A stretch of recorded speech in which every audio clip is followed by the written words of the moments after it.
Cześć! Podczas robienia porządków w mojej komputerowej szafie natknąłem się na niczym niewyróżniającą się płytę główną. Jest to konstrukcja Gigabyte z podstawką pod procesory AMD. A ponieważ posiadam kilka procesorów pod tą podstawkę, postanowiłem na szybko je przetestować.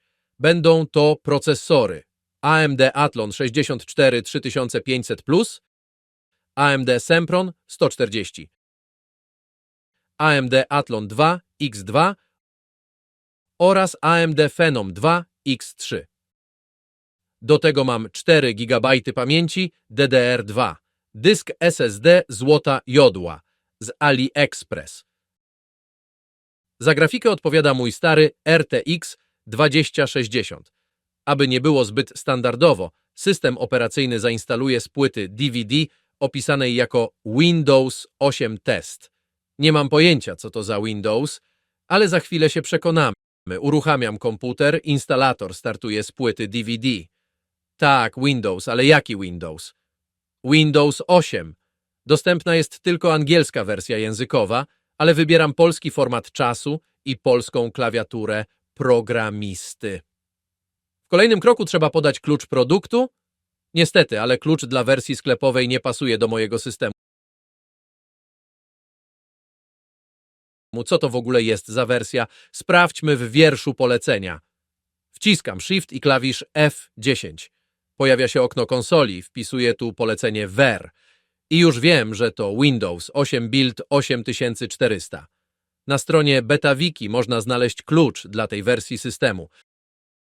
Tym razem klucz pasuje i przechodzę do kolejnego kroku.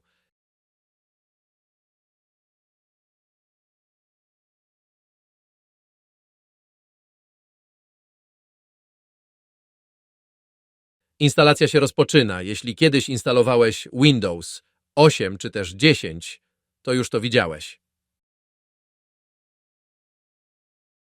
Instalacja przebiegła bezproblemowo i trwała około 30 minut.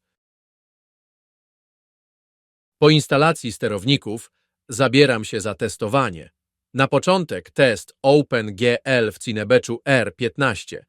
Testowałem różne procesory AMD z różnych generacji, wszystkie w parze z kartą graficzną RTX 2060. Wyniki w Cinebenchu R15 pokazują nie tylko czystą wydajność, ale też wpływ architektury i wieku układów. Najstarszy Athlon 64 3500+ z 2004 roku. 1 rdzeń i tylko 26 klatek na sekundę. Sempron 140, jednordzeniowiec z 2009 roku. Tu mam już wzrost na 38 klatek na sekundę. Dwurdzeniowy Athlon 2 z 2009 roku. 2 rdzenie dają wyraźny skok na 45 klatek na sekundę. Phenom 2 X3 z 2010 roku. 3 rdzenie zapewniły solidny skok na 60 klatek na sekundę. Widać, jak w kilka lat rozwój architektury i liczby rdzeni podniósł wydajność ponad dwukrotnie. Teraz czas na test procesora w Cinebench R15. Najstarszy z całej ekipy AMD Athlon 64 3500+. Kiedyś duma posiadacza, dziś wyciągnął zaledwie 43 punkty. Sempron 140, budżetowa propozycja sprzed lat, ale dzięki nowszej architekturze wypada nieco lepiej. 62 punkty. Nadal pojedynczy rdzeń mocno ogranicza, ale różnica względem Athlona 64 jest zauważalna. Athlon 2x2. 2 rdzenie robią ogromną różnicę. Wynik 113 punktów.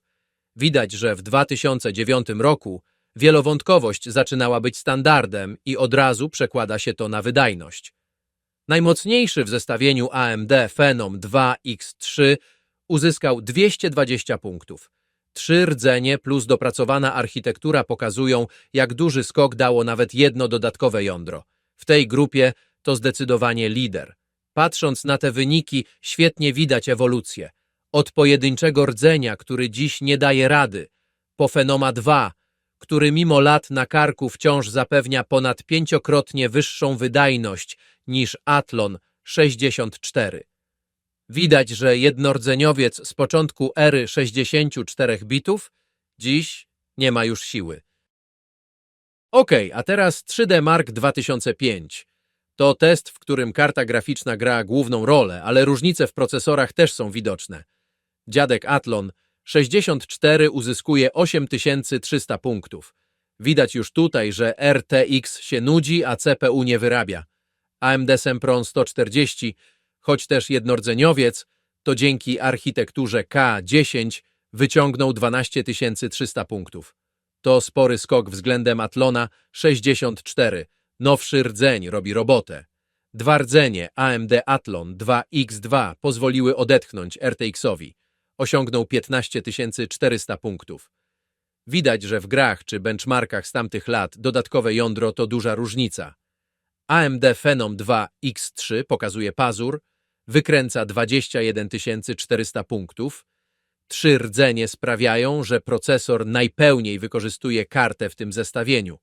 Podsumowując, od Athlona 64 z 2004 roku do Phenoma 2 z 2010 roku wydajność w 3D Marku urosła ponad 2,5 raza.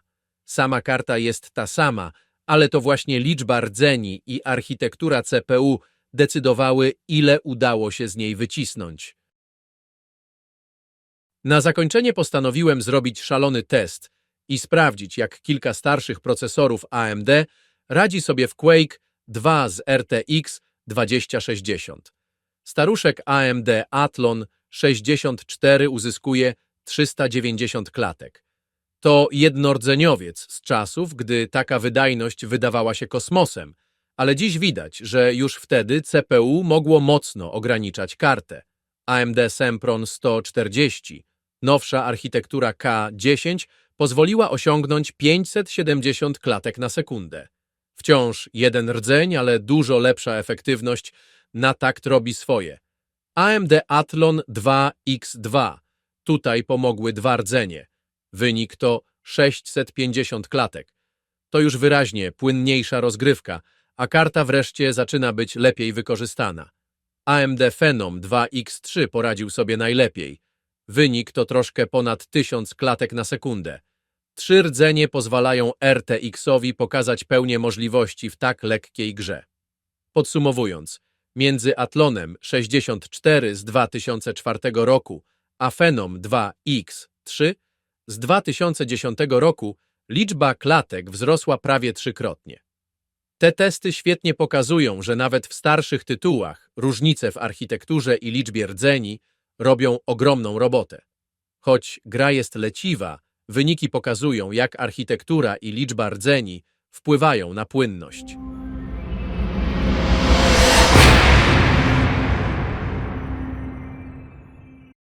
Podsumowując, w kilka lat AMD przeskoczyło z jednordzeniowych kastratów na sensowne wielordzeniowe układy, które nawet dziś potrafią coś pokazać w benchmarkach.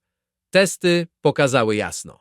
Architektura i liczba rdzeni robią całą robotę. A ja bawiłem się świetnie. Moja RTX trochę mniej. Ale co tam, nostalgia też potrzebuje swojego benchmarku. Na koniec pozostaje mi tylko sprawdzić, czy pójdzie na tym Doom. Dzięki za oglądanie. Cześć!